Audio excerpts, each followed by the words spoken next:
Before the Battle of Naboo, the Jedi Council's extended period of peace and comfort was interrupted by a conflict of interests amongst their members. The Jedi Master Sifo-Dyas foresaw an enormous conflict and sought to build an army to counter the threat, but deeming this to be too extreme, the Council removed him from his position.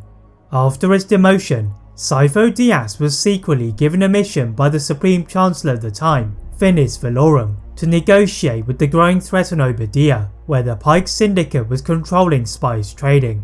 The Jedi Master and Valorum's aide Silman are forced away from their intended destination by the Jedi Council, who instructed the Master to go to Felucia, but this would be his last journey. The Pikes were paid by the new Sith apprentice Tyrannus to kill the Jedi Master, and his body is taken away by the Felucians. Only Silman survived, but he was killed before he could reveal the secrets that the Sith had shielded from the Jedi. But what if Sifo-Dyas had survived? Could he have stopped the eventual fall of the Jedi? As you're about to discover, the survival of the Jedi Master could have changed the outcome of many events. In the Jedi T6 Shuttle 775519, Master Sifo-Dyas was seated with Silman, conflicted about diverting to Felucia, when the Jedi felt a disturbance in the Force. But before he could turn the shuttle, they are struck by several cannon blasts from a nearby interstellar range Pike gunship. As the shuttle started to plummet to the closest moon, Sifo-Dyas tried to use the Force to stabilise the engines, and his effort enabled them to slide to a painful stop. The Jedi Master could feel the pain from the crash, and crawled to his comlink to relay a signal, which he hoped would be received by the Jedi. On Coruscant, the Jedi allowed the signal to pass through, and after confirming that this was not a trap, they dispatched Plo Koon to go and save the Jedi Master. The Kel Dor Council member was one of the best pilots in the Order, and approaching the moon where the signal had been transmitted, he needed all of his skill to avoid the Pike gunships blocking his path to the surface.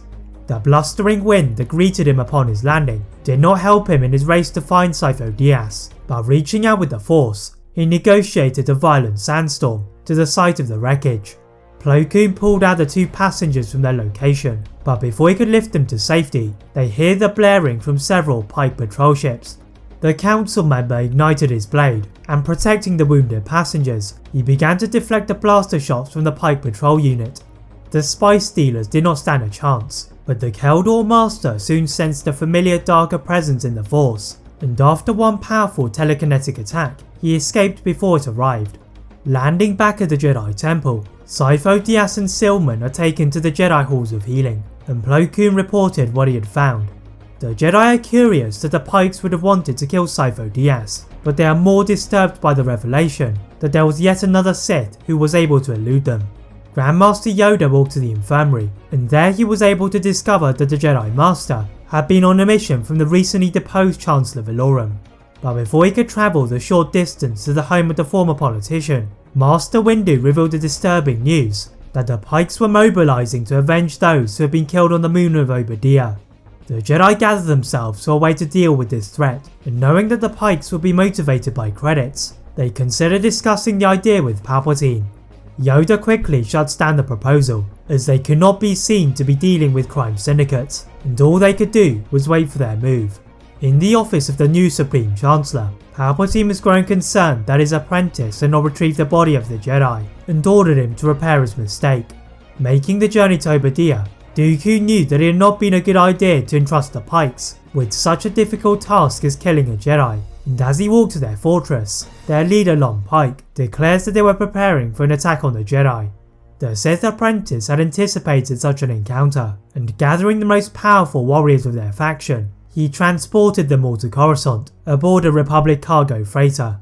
Dooku laid out the schematics of the temple, and having examined the crash site on the moon of Obadiah, he knew of the injury to Sifo-Dyas and decided to try and infiltrate the temple's halls.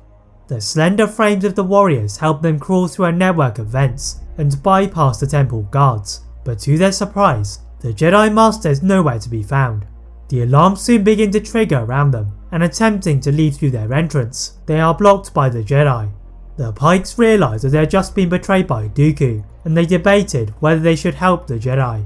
That is it for part 1 of What If Sifo-Dyas Survived.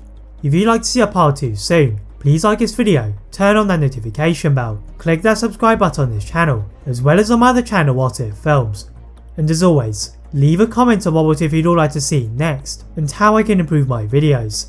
Thank you all very much for watching, and see you next time.